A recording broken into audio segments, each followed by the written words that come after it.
Bonjour, je suis Aurélie, conseillère en naturopathie certifiée. J'ai décidé de faire une série de podcasts sur le pouvoir du psychisme sur notre corps. C'est un thème qui me parle beaucoup.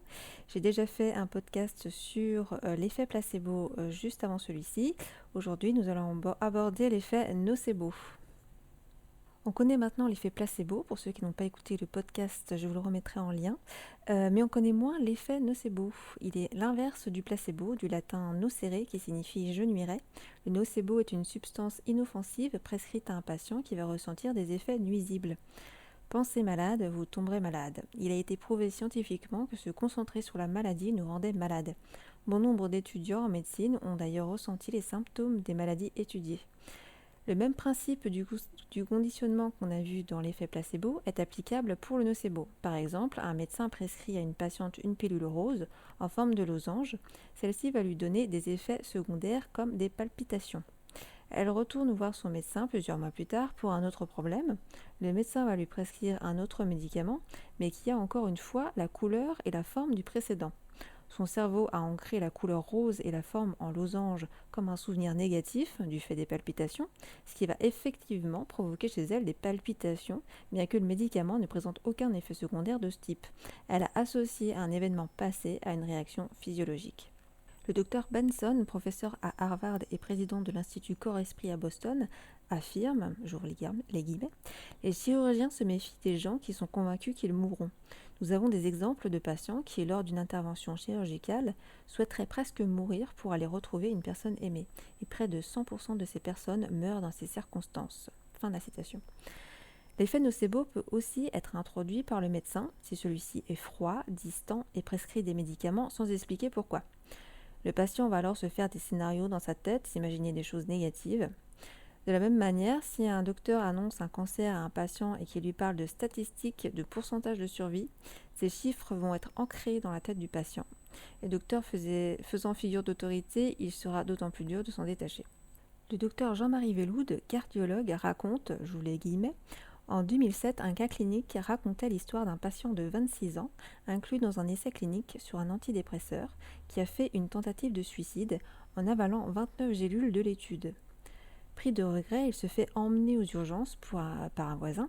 Sa tension artérielle est à 80-40, sa fréquence cardiaque à 110, il est pâle, transpirant. On lui met une voie et on commence un remplissage qui corrige que très partiellement son hypotension. Au bout de 4 heures, il s'est pris 6 litres de sérum Phi et son état hémodynamique reste précaire. Les urgentistes ont profité du délai pour faire lever donc l'aveugle et ils découvrent que les 29 gélules sont du placebo.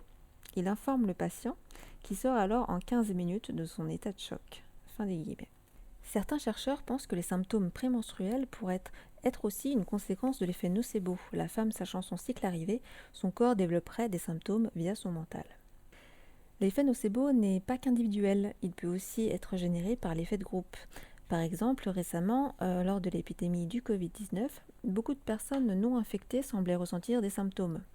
Le monde s'est arrêté pendant plusieurs mois, tous les médias, y compris la télévision, reprenaient les moindres infos, qui tournaient en boucle tous les jours. Au-delà du caractère anxiogène, ils ont créé une paranoïa et un effet nocebo sur beaucoup de personnes saines. Comment fonctionne le nocebo ? À l'inverse du placebo, l'annonce d'une mauvaise nouvelle va stimuler la création de stress. Le taux de cortisol va augmenter et former des dérèglements de l'axe hypothalamo-hypophysio-surrénalien, pas facile à dire, contrôleur de réponse au stress. La personne va générer alors toutes sortes de symptômes. Comment éviter un effet nocebo ? Le médecin va devoir établir un dialogue avec le patient pour éviter ce phénomène. Éviter de mettre trop l'accent sur les effets indésirables et contrebalancer par des aspects positifs. Il faudra qu'il explique, rassure et soutienne. Un médecin optimiste va amplifier l'effet placebo. Quant au patient, il faudra qu'il soit aussi réceptif et qu'il n'hésite pas à poser toutes les questions nécessaires pour éviter quelques doutes qui pourraient alimenter son imagination de manière négative. Qu'elles soient positives ou négatives, nous avons vu que nos pensées jouent un rôle primordial sur notre santé.